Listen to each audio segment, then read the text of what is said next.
So like I said, we're going to be passing the half guard, talking about some of the basic concepts of it. We're going to be doing it on our knees today, and then like we'll work it like in pieces. So today and probably tomorrow on our knees. Next week probably like in kind of like what I would call like a half standing position, and then maybe the week after that or a couple days into next week, like standing to pass. Because when it comes to the half guard, standing basically makes sure there's no half guard anymore. It's just a person laying on the ground and a person standing. So standing definitely has its uses when it comes to the half guard, as long as you're very careful about the transitions that could happen when you do that. So we'll do some drills that are going to get us moving and warmed up a little bit, and then we'll start passing. Sound good? Okay, cool. And we're just going to start on all fours. And I'm going to do it this angle so you can see. I've talked about this before. When we do our bear crawls or the movement we're going to do here, I want you to make sure that your knees are underneath your body, more like a frog than like a push-up. You know what I mean? So what I mean by that is I don't want your legs back here. See how my knees are not underneath my hips? Make sure the knees are under your hips or more than that. So mine are a little bit forward of my hips. And now I'm just going to lift one hand and sit through. And when I do that, like I keep my hand close to me so that I could, be using it for things. And I look to the sky, and then I come back. Same thing, other side, and back.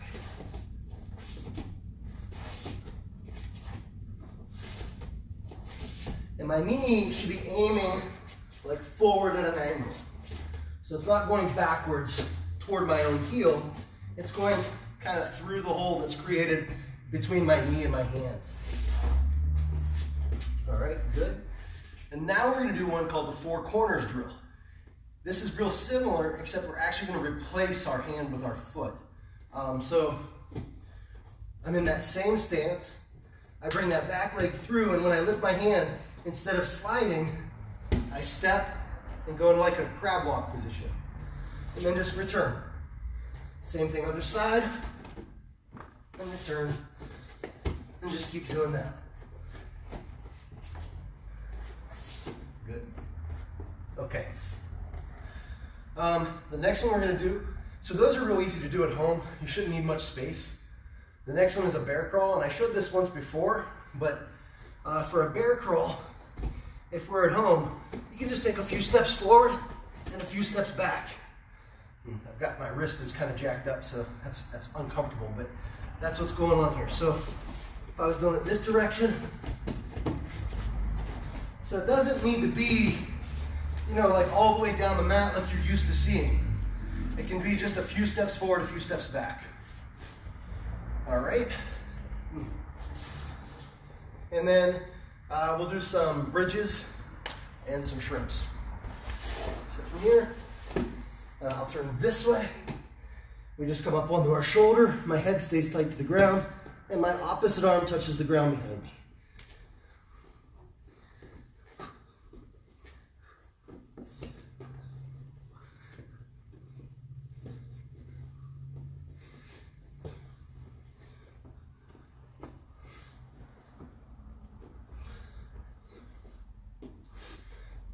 Good. From here, lift the hips, and then when you shrimp, make sure your hips stay off the ground, rotate through, and come back to your start position.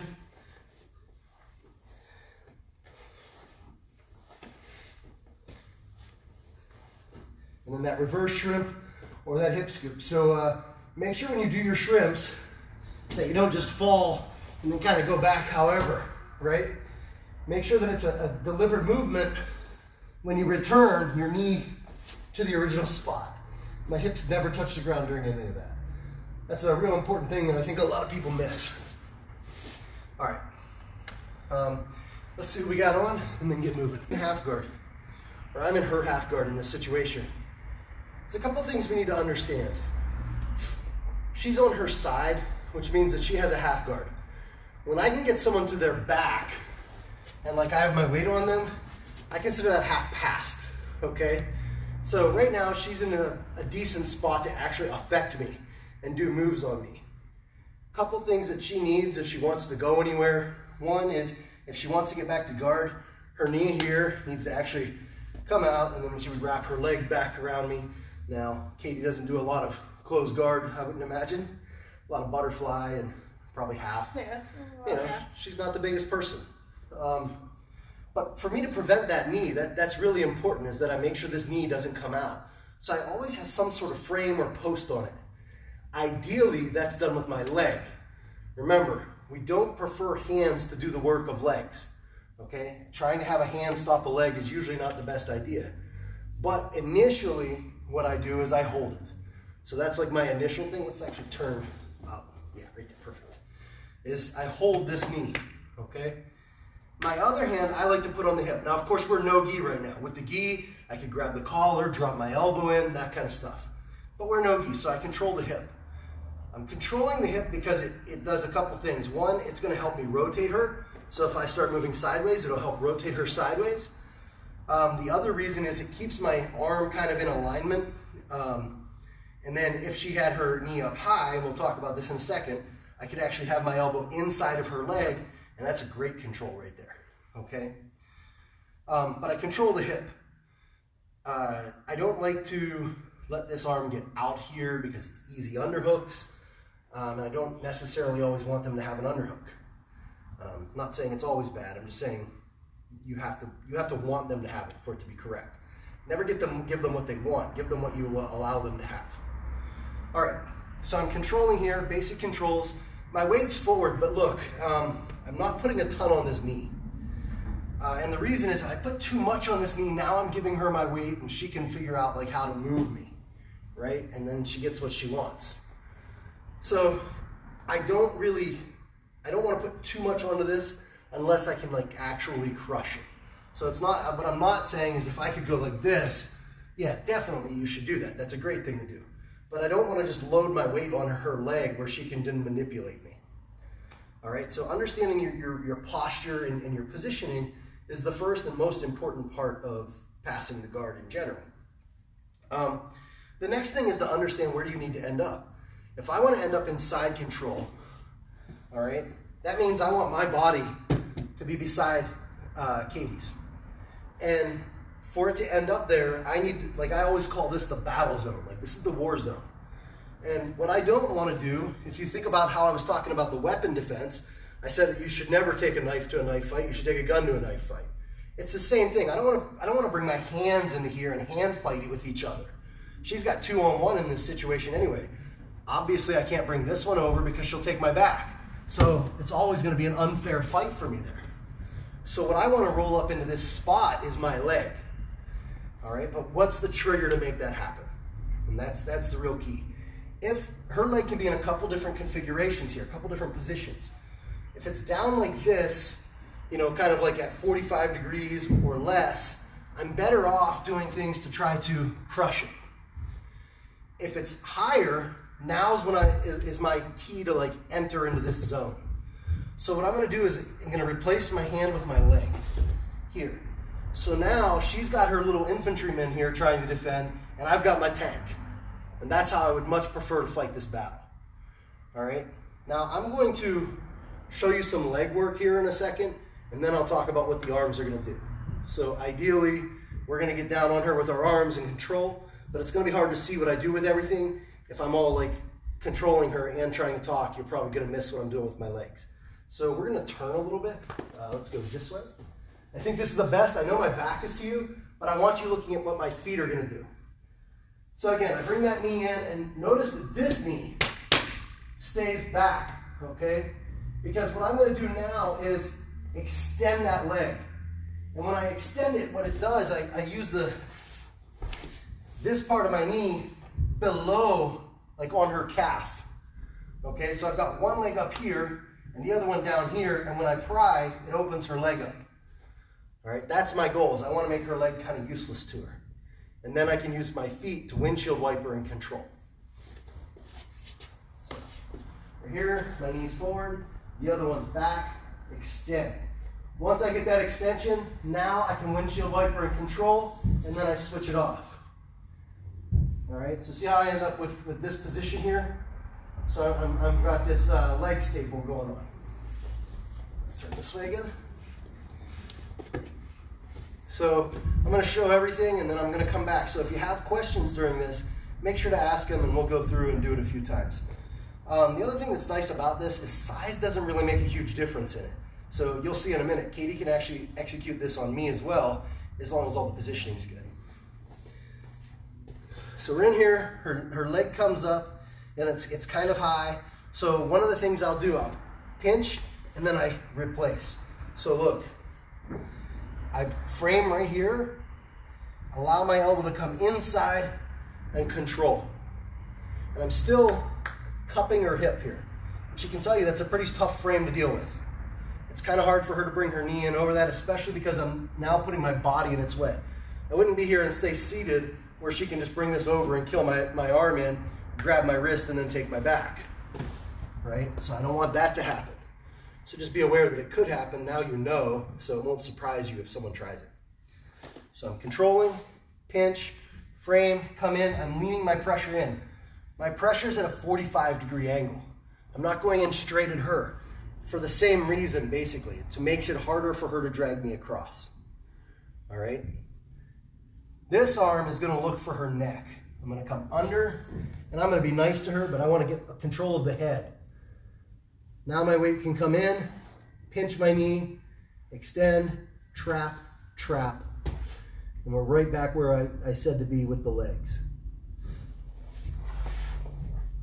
All right, so this is kind of getting into our position to pass, this nice crushing position for head control, underhook control, and control of the leg. So let's look at it one more time. Let's maybe do it at, that's directly this angle. Perfect. So I'm in here, her knee's opened up. And how might it open up? Sometimes it's real easy. Sometimes she has it down, and I just go like this, and she doesn't want that, so she opens, and there I am. Okay, so I'm just like, I try to pressure it down, equal and opposite reaction. She opens, I frame, knee comes in, get head control.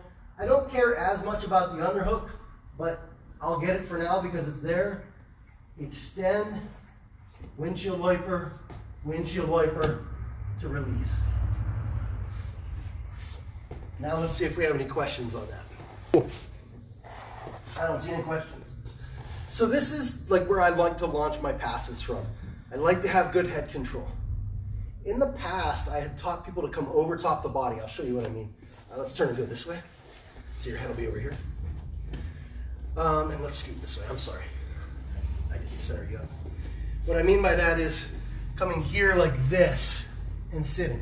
And I might still show that sometimes, but I'm going to be honest. The reason I've stopped doing it so much is because when I was at the tournament, I was doing it to a guy my size, and he was able to, he kind of like freed his arm, and he was able to almost bench press me off.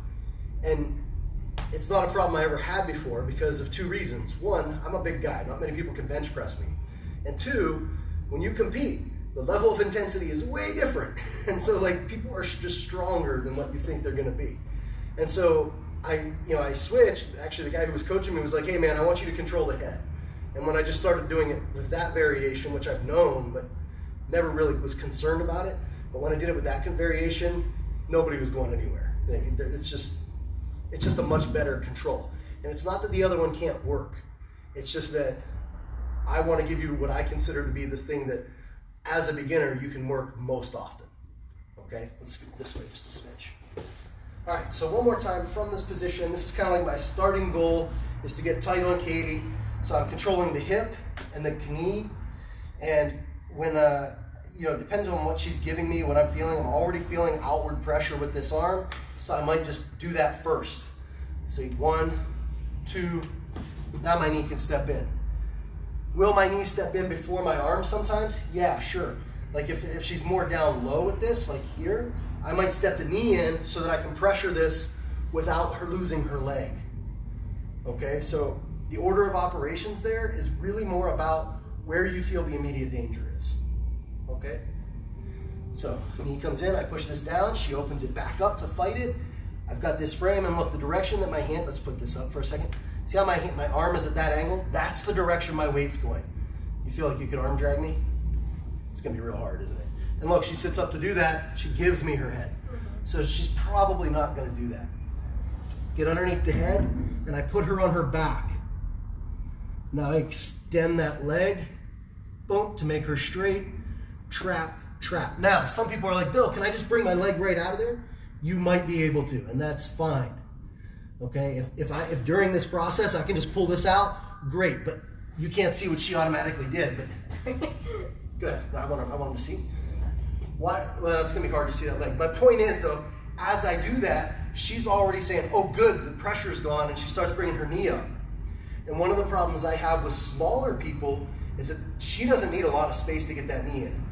My weight matters more to her, but the little hole, what would be like a little hole to some people, is plenty of room for Katie, right? Because she can just fit that knee right in. So I can't give her any room, all right? And that's why I'd rather just trap it if I can. So again, we're here, 1, 2, come out, extend, and now trap. Now she never had a chance to bring her knee in, and then I trap again. All right, now if we look, let's turn this way. If we look at how my toes are here, all I need to do is lift the knee and put my knee into the gap, into the hip pocket. So without Katie there, I got everything where I wanted it, came under the head, controlled, extend, kick free, trap, trap, step. Now, I'm gonna do it this way so you guys can see. My toes engage, and that's all I do. So, without my whole body in the way, all that's going on is from this position, I'm bringing the knee up, and then into the hip pocket. So we've given them very little space to deal with any of this. Plus, all of our weight is on their face. Like it's just a real hard thing to deal with. It's also really hard for them to relock the half guard, like to lock it down with like a triangle or some other stall tactic because of where your positioning is. But that leg staple, it's real tough to do. But the big key to that is to alternate. You're gonna have to pass it off one foot, then the other one comes over and you've got it. If you try to just bring this one out, you're gonna see that her leg is already over top your foot. It's gonna be really hard to do. All right, so one more time. And then Katie will do it to me. And guys, if you need different angles, please say so. I'll show it one more time, then I'll have Katie do it to me, and then you guys then we'll look and see who needs different angles. So controlling the hip and the knee, pinch, come in, control the head. The underhook I don't care so much about. If I can get it, great, but I might also just keep holding the hip. That's fine. Put a ton of pressure on the face, extend. And look, if I can just pop my leg out of here, that's great, but I'd rather just pin. Now I can pin the other way, and I'm ready to go. Knee comes out and in, and from here, I circle high. All right, so I don't stay down there by her legs. All right, your turn.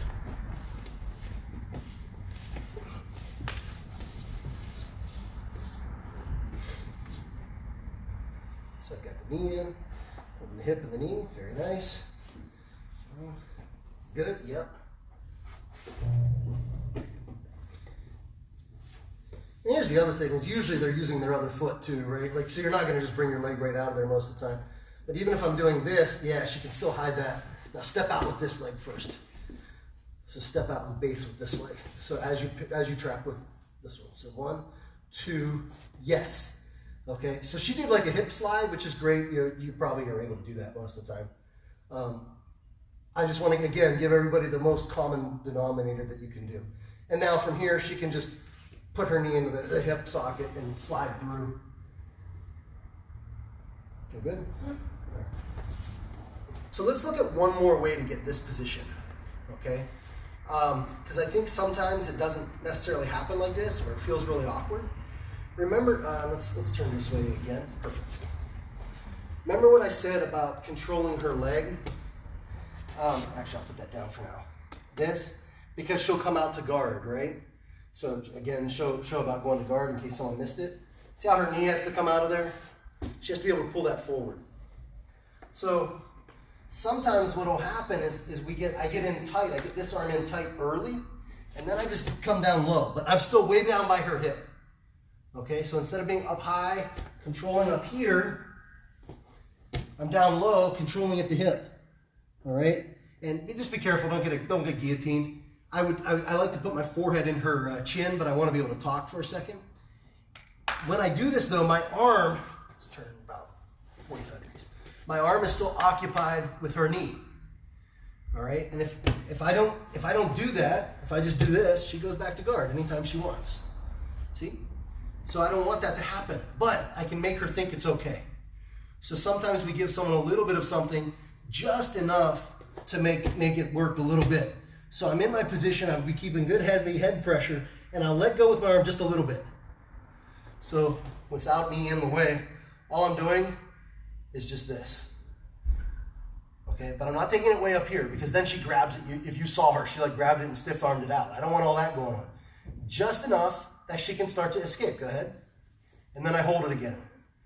All right, and when I hold it, go ahead, I flare the foot over. Okay, so it's just, it's a bait, right? It's a trick. It's like, oh look, you're getting out, but you're not. You're just helping me with my pass. So again, we're in here, we've got good head control, and I take my head and I put it right on theirs. And that's very mean. It's not nice at all. So I'm driving in, I'm controlling the leg, and then I release the control just enough for them to start escaping. See how I've got the same position that I had before? Now I can get the head, lift, I can sit through if I wanted. I could finish a million different ways. All right, literally a million, I counted. It took me a while. Yeah. That's impressive. I would go through all of them, but you know, it's a black belt thing. All right. So that's a second way to get to that position. You want to try? Sure.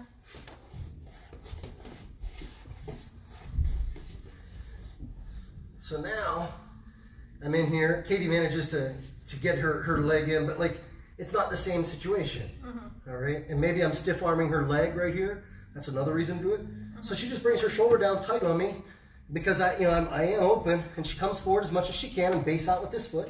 And then when you feel you're ready, Katie, yeah, give me like that little hint. And as I try to go back to guard, I've released your leg. And now she's got the same position. Yes. And she's just going to kill me. And Katie got double underhooks. Underhooks on the same side too. Here's a question for you if you're watching. What's something awesome you can do if you get an underhook on the same side as you're passing? If you know, put the answer in. Remind me and maybe I'll address it at the end of class if I remember. But if you think you know why that's a good thing. What I mean by that, here, let's do it again. Let's turn it this way though so they can see what we did to this arm. So as she passed, she got under here. See how she's under this arm? So I want you to type in why you think that's a good thing to do. All right. Okay. So that's two methods to get to the same pass. And it's more about the launch pad, right? The launch pad that we're going from is like, being here, controlling and having the leg stapled and your foot based out, and you're in a good position to start moving. So, and when I say launch pad, I mean it's like a weapons platform, right? You might think of it like an aircraft carrier. An aircraft carrier or a fleet in the sea might launch airplanes, it might launch helicopters, it might send out smaller boats that are just going to do a land attack, right? Like it could do a lot of different things. So it's a whole platform of weapons, as opposed to just having one option. That's how I prefer to pass. It's like my preferred method is to have lots of options. So now from there, we're going to get the foot over, but they're going to give us some other issues. They're going to give us some other problems. Oh, I see a question. What is it? Arm triangle? That could happen. That could happen. It's not exactly what I'm looking for. Had to see you both in black. Yeah, it's been happening to me all week. It's okay. Yeah. Dustin, there's no contrast, Dustin. All right. If the double black is giving you problems, let me know, and I'll. Oh, that would have been cool. I should have wore your new tie-dye one. If you want to see me wearing Katie's rash guard, let me know. All right. That'd be an interesting day. I'd be like, okay, guys, be more out of breath than I normally am. So let's look at some other options from here. All right. So we'll put your head going that way, I think. So we get to this platform right here. where I'm controlling. And you'd think, you know, Bill, why don't you just always pass? That's not always what I want, because sometimes I want to just win. All right? So, yes, I could pass that. I could do that same pass every time I'm there, no matter what. But I might want to backstep. I might want to do other things just because it's going to put me in a position to attack a little better. So let's talk about backstepping from here. My leg's already free. That's the beauty of it here. So what I'm going to do is bring this knee, the one that's up, into her hip pocket.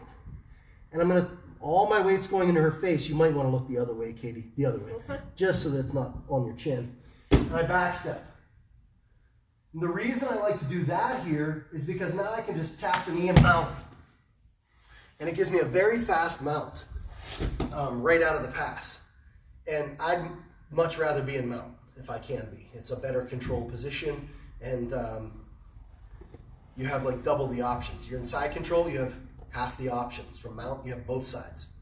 You could always mount and then go to the other side too. You know, you can mount and go to the back. There's all kinds of things you can do. All right, so let's look at that again. It's a real simple concept. So everything starts the same. You know, I brought the knee, brought everything in, boom, got her head, extended, switch the legs. I'm in good position. Now I decide I want to backstep because I want to try to mount. I'm going to bring the knee in. So I'm bringing my knee like right up into her thigh, mid-thigh. My knee like touches like right here, okay?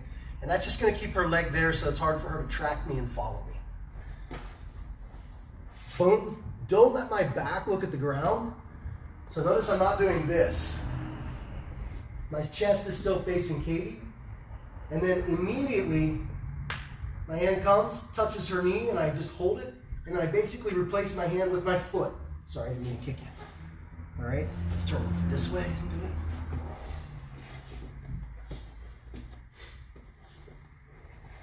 So I got in, extended, 1, 2, and I decide I want to switch. 1, 2. See how I brought my hand in? And my foot just replaces that hand. And we're right into the mount. This is like my number one way to mount, is just start the pass. They're worried about not getting side control, and you're already in mount. And as long as you've controlled the leg, you don't have to worry about them escaping out the back door, which is the number one thing that they're going to do when you try to do this. They're going to escape to the side you came from. I'll show you what that looks like. Or Katie will show you what that looks like, actually. You'll just do an elbow escape here. So if I do this poorly, and I come out and I step, see how she's already out? Because I didn't pinch on her knee, or pinch my knee to her thigh. She was able to just escape. So that's important to understand. All right. You ready to do that? And again, guys, if you have questions, post them in there. Katie will do a couple, and then I'll come see it. By that time, hopefully some of your questions will have shown up. All right.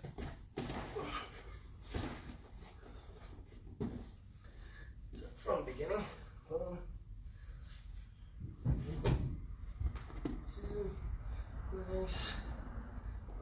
Drop that down. Good. And then you decide you want to mount instead. So this knee will come into the thigh. Yep. Just back step, hold, and then just replace your hand with your foot. Yeah, perfect. Perfect. Do it again.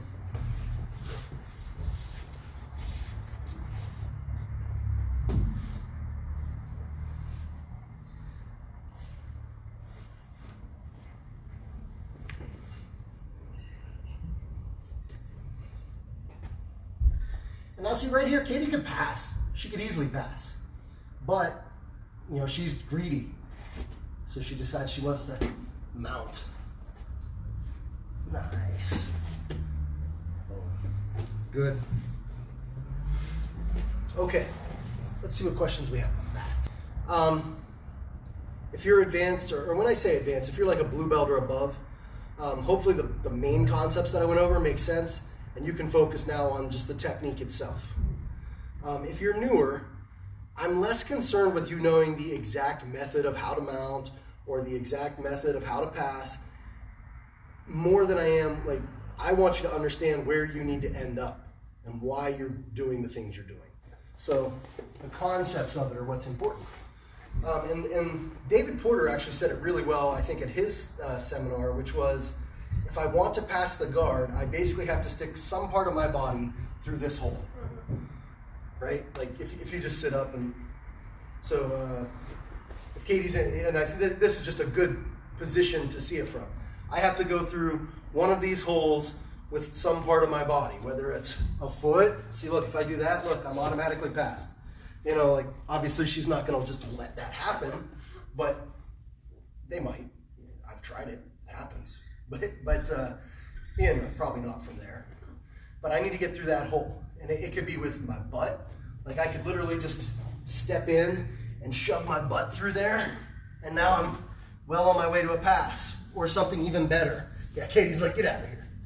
But, you know, the point is, that's where I need to get through. And the reason is that's where side control is. It's beside them, all right? So if Katie lays down now, this is the battleground. That's where Bill needs to end up. Here's where side control is. Boom, boom, boom. Whatever configuration of side control you like, it exists beside them, outside of their legs, all right? That's why we're doing the things we're doing. And what I mean by that is, we come back to the half guard and look at the things we have.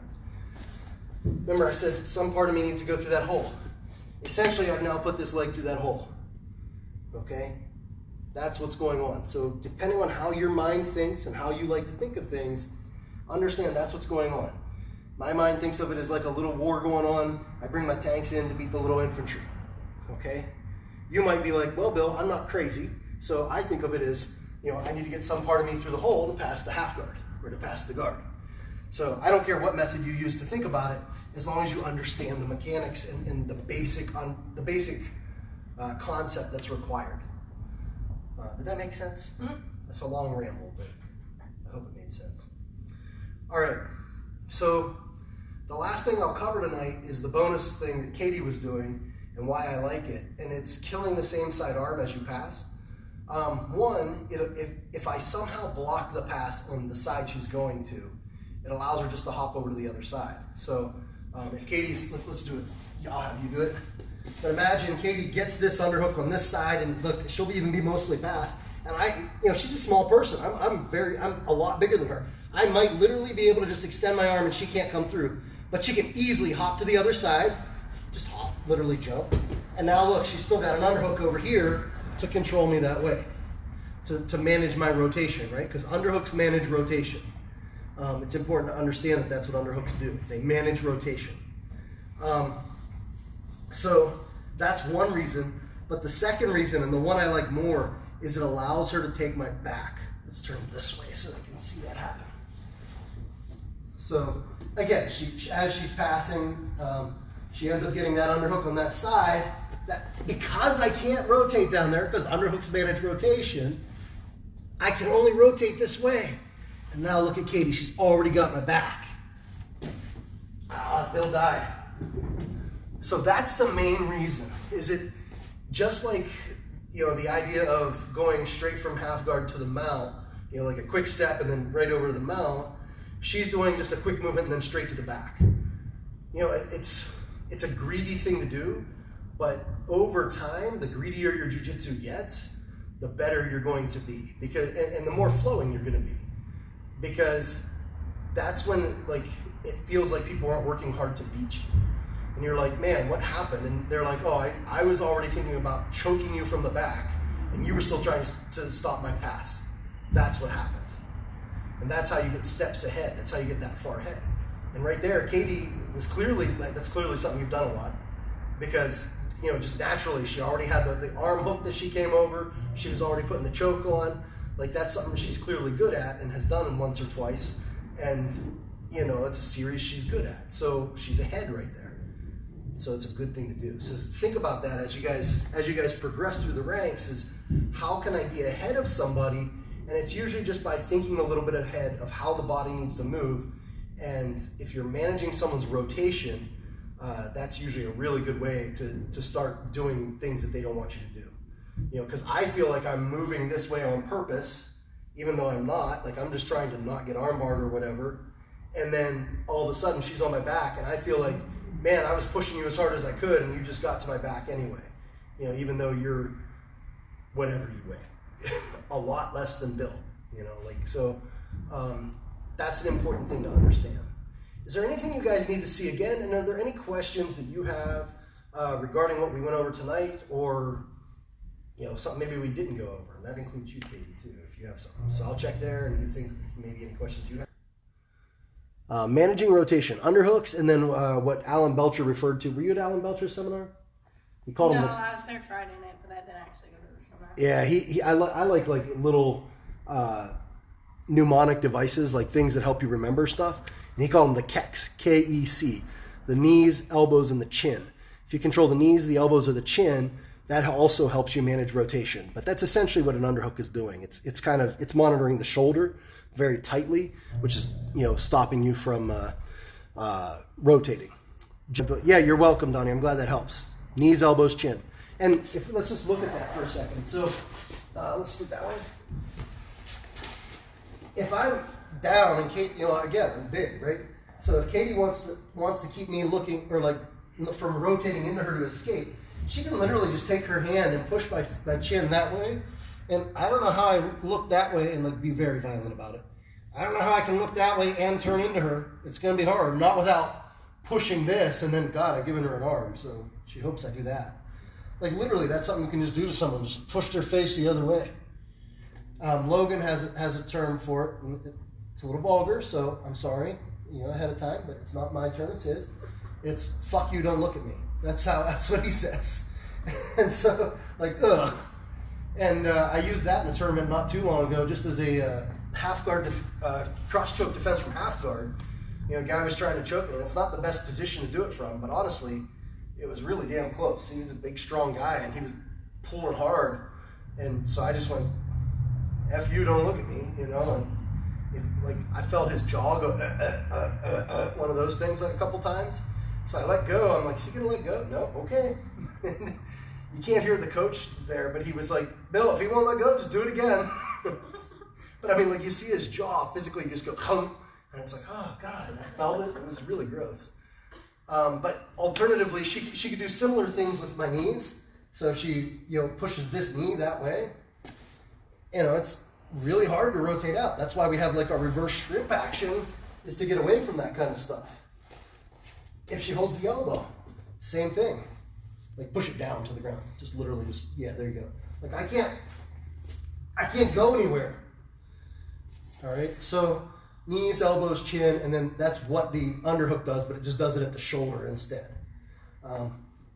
So it just controls rotation. And those are just little things you can do to help you control somebody, to make sure that they're not getting back to guard or you know, giving you problems that you don't want to deal with. And I think that if you're rolling and you find that like someone's escaping a lot, I think you'll find that if you just like hold a knee and get it away from you, you'll find that's very helpful. Or their chin or whatever. You're just gonna say shh. She's like, don't tell anybody that. You just have to be careful, because like with the knee, it's just like what I was just saying. Like, the key is she has to be able to turn my hip with it, and if I just keep moving, right? Like, now she's stretched out and I'm in a good position. So just using your hand isn't the best way to do it. She's better off, let's go this way again, like using her arm here at my hips and using her hips to keep me from, yeah, and now I'm not gonna beat that. So that's what's going to help you maintain positions a lot. Okay. All right. Well, guys, it is 6:45, even though for me it felt like I've been teaching for about 3 minutes. I thought I flew through all that, but apparently I didn't. You're welcome. I'm glad that was helpful. So anyway, guys, that's all I've got for you tonight. You know, practice that or watch it. I know sometimes it's hard to practice it, but like, even if you just get a pillow and practice, like kind of just imagine the position and the moves, put the pillow where like a leg would be, and just kind of be on all fours. So, you know, if I was going to do it on a pillow, I'd probably just be like, you know, one, and the pillow would be like here. I'd go 1, 2, and just practice doing that. That kind of little stuff will go a long way. It's just building the mechanics. It's not the same in any way as doing it to a real person, but building those mechanics into your body, even when you're not doing it, is an important thing. And this is one of the few times you're going to see me, for anybody who doesn't know, I have a 3rd-degree black belt in karate too. So anytime I make fun of it, it's not from lack of respect. It's from training it a lot. But kata, like this is one of the things that kata, which if you don't know, that's like karate dancing. It's like where you're doing moves and there's no one there. Shadow boxing. That's what it's supposed to do, is build mechanics that are common throughout all things. And like I could take jiu-jitsu and show you where all the mechanics that you see in a karate kata are. That doesn't mean that's what you're doing. It's just a mechanic that happens to appear because the body can only move so many ways. And being able to manipulate your body and move it in space the way you want to is an extremely useful skill. That's why yoga is good for jiu-jitsu. That's why gymnastica naturale is good for jiu-jitsu. That's why I think if you have nothing else you can do, kata is not terrible for jiu-jitsu. But none of those things are going to teach you to fight, right? They're just teaching you the mechanics of moving your body. Does that make sense? Okay. You pick the one you like. I don't care. That's all I've got for tonight, guys.